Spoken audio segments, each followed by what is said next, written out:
ఓం నమ శివాయ పరబ్రహ్మ పరమాత్మనమాజగృతోత్తే సిద్ధిఫలయ బ్రహ్మహరి హరాయత్రి గుణాత్మే సర్వగౌతిగామి దర్శయ దత్తాత్రేయ నమస్తంతిని సిద్ధి కురు స్వ. ఓం శ్రీ మాత్రే నమః. ప్రజలందరికీ నమస్కారము. 2026 జనవరి నుండి డిసెంబర్ వరకు ధనుస్సు రాశి ఫలితాలు ఎలా ఉన్నాయి, వాళ్ళ స్థితిగతులు ఎలా ఉన్నాయి, వాళ్ళ యోగ నక్షత్రం ఎంతవరకు వచ్చింది అనేది ఇప్పుడు మనం చెప్పబోతున్నాం. మరి ఈ ధనుస్సు రాశిలో ఉండవలసిన వాళ్ళందరికీ అదృష్టము, జీవితము, స్థానము, విద్యాపరంగా చూసుకుంటే మంచి విద్య, తెలివితేటలు, ఆలోచన బాగుంది. మరి పెద్ద పెద్ద కార్యక్రమాలు కూడా కొన్ని పూర్తి చేయాల్సిన యోగం కూడా వీళ్ళ పేరులో కనబడుతుంది. మరి రియల్ ఎస్టేట్లో కానీ రాజకీయంలో కానీ చాలా వరకు అభివృద్ధిగా రావాల్సిన కళ కనబడుతుంది. మరి ఈ ధనుసు రాశిలో ఉండవలసిన వాళ్ళందరికీ నరఘోష ఎక్కువగా కనబడుతుంది. అంటే ప్రజా దిష్టి. బాగున్నారు వీళ్ళకేమి తక్కువ, పెద్దవాళ్ళ తరపు నుంచి వస్తుంది డబ్బులు, వీళ్ళ దగ్గర లక్ష్మి ఉంది, బాగున్నారని ఓని ఏడుస్తున్నారు. జడమ తీరిక ఉండదు, దమ్మిడ ఆదాయం ఉండదు. ఎంత సంపాదించినా కూడా తినేదానికి దానికి మందమే పోతుంటుంది. మరి వీళ్ళకి కళ్యాణాలు కూడా కొన్ని అనుకున్న కళ్యాణం కూడా అదిగో ఇదిగో అంటారు, అదిగో అయిపోతుంది ఇదిగో అయిపోతుంది అనుకుంటారు, కానీ దగ్గరికి వచ్చి బ్రేక్ అయిపోతుంటుంది. కళ్యాణ విషయంలో వచ్చేసి వీళ్ళకి డిస్టర్బెంట్ అవుతుంటుంది. అమ్మాయిలు కానీ వాళ్ళకి కళ్యాణ యోగం అనుకుంటారు, అనుకోగానే దగ్గరగా రాగానే ఏదో ఒక డిస్టర్బెంట్తో అయిపోతుంటాయి.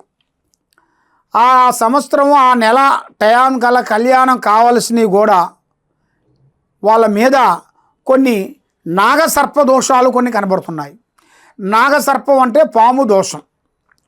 ఆ పాము దోషం వలన వాళ్ళిద్దరికీ కళ్యాణ యోగము, అక్షంతల యోగము, బంధం అనేది దగ్గరకు వస్తుంటుంది, బ్రేక్ అయిపోతుంటుంది.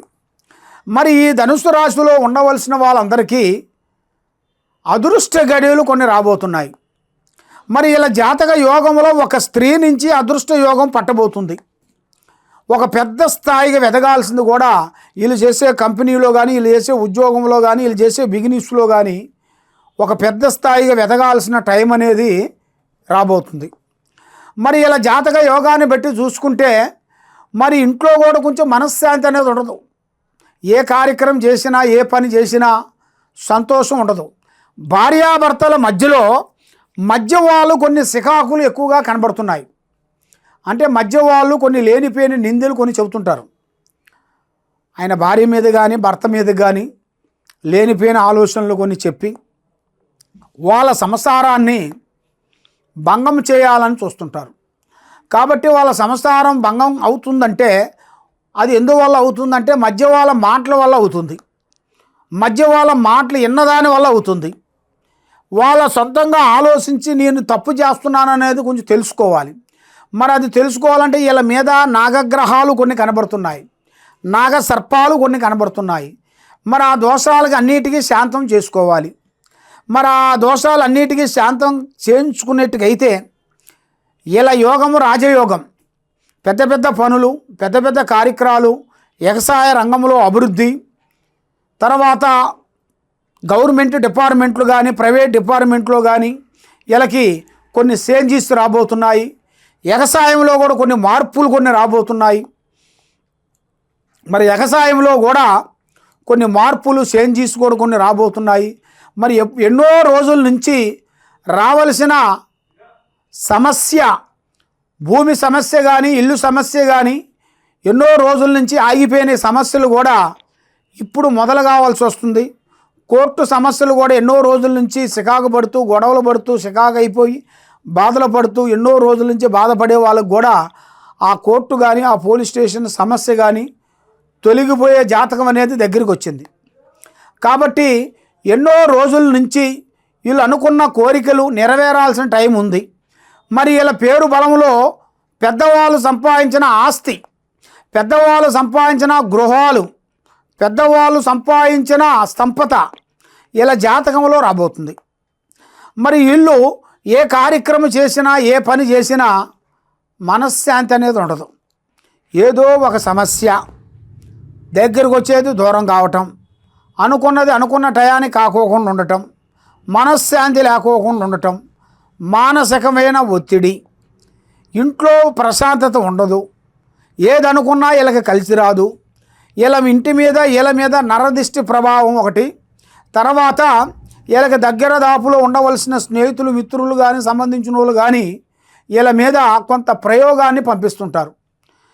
చెడు కర్మదోష నివారణ, నరదిష్టి కర్మదోష నివారణ ప్రయోగము, శాతబడి చెడు ప్రయోగము, చిల్లావతి, బాలావతి, కట్టావతి, పూజావతి, ఇలాంటి కొన్ని చెడు పూజలు వీళ్ళకి జరుగుతుంటాయి.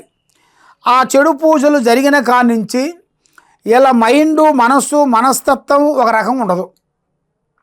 10 నిమిషాలు బాగుంటే 15 నిమిషాలలో ఏదో ఒక సమస్య వచ్చి పడిపోతాడు. మరి ఇలాంటి సమస్యలతో సతమతం అయ్యే వాళ్ళందరికీ మీరు పూజించాల్సింది జయ శ్రీరాముని పూజించాలి. ఆ రాముణ్ణి పూజించాలి. మీకు దగ్గరలో ఉండాల్సిన రామాలయం దగ్గరికి వెళ్ళి మనస్ఫూర్తిగా మీరు ఆ రాముణ్ణి, సీతమ్మ తల్లిని, ఆంజనేయ స్వామిని మనస్ఫూర్తిగా మీరు పూజించినట్టుగైతే అష్ట ఔశ్వర్యాలు, భాగ్యభోగాలు, మనశ్శాంతి ప్రాప్తి కలుగుతాయి. ఎన్నో రోజుల నుంచి కావలసిన కొన్ని పనులు కానీ, లేట్ అయిపోయిన కొన్ని పనులు కానీ అయ్యి అతి దగ్గరలో కొన్ని రాబోతున్నాయి. తొందరపాటు అనేది ఎక్కువగా ఉండకూడదు. ఎవరినైనా సరే గుడ్డిగా నమ్మొద్దు. మీరు చేసే ప్రయత్నాలు, ప్లానింగు, ఐడియాలు ఆలోచించి అడిగేయండి. తొందరపాటు వల్ల ఎన్నో నష్టాలు ఉన్నాయి. మరి మీరు ఆ రాముణ్ణి మీరు పూజించినట్టుగైతే అన్ని విధానాలుగా బాగుంటుంది. మరి దీంతో పాటు మీ కుటుంబం మీద, మీ మనవల మీద, మనవరాల మీద, మీ మీద, ఎవరి మీద కానీ ఒకరి మీద నాగదోష ఎఫెక్ట్ కనబడుతుంది. ఆ నాగదోష ఎఫెక్ట్ వలన మీకు ఇంట్లో మనశ్శాంతి లేకోకుండా ఉండటం, కొన్ని కళ్యాణాలు దగ్గరకు వచ్చి దూరం కావటం, మనశ్శాంతి లేకోకుండా ఉండటం, డబ్బులు నిలబడకోకుండా ఉండటం, మానసికమైన ఒత్తిళ్ళు కొన్ని ఉండటం, ఇలాంటి సమస్యలు చాలా వరకు కనబడుతుంటాయి. మరి ఇంట్లో ఆడవాళ్ళ పెత్తనం ఎక్కువగా కనబడుతుంటుంది. కానీ అలాంటప్పుడు మీరు తొందరపడి సికాకు పెట్టుకోవద్దండి. కాబట్టి మీ చేతనైనంత వరకు చెప్పి చూడాలి.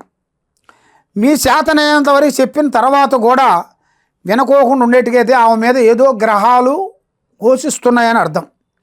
మరి ఆ గ్రహాలు ఘోషించుకోకుండా పూజాబలం చేయాలంటే మీరు ఈ కింద ఉండాల్సిన నెంబర్కి నాకు ఒకసారి సంప్రదించినట్టుగైతే ఆమె మీద ఏముంది, ఆ ఇంట్లో ఏముంది, పిల్లల మీద ఏముంది, తండ్రి మీద ఏముంది, పిల్లలు, కుటుంబము, భార్య, భర్తలు, కుటుంబంలో పెద్దవాళ్ళ నుంచి ఏమేమి జరుగుతుందో అనేది కూడా అంజనం వేసి, చక్రం వేసి చూసి చెప్పగలుగుతాం. ఏ సమస్యకైనా కూడా మన దగ్గర పరిష్కారం దొరుకుతుంది.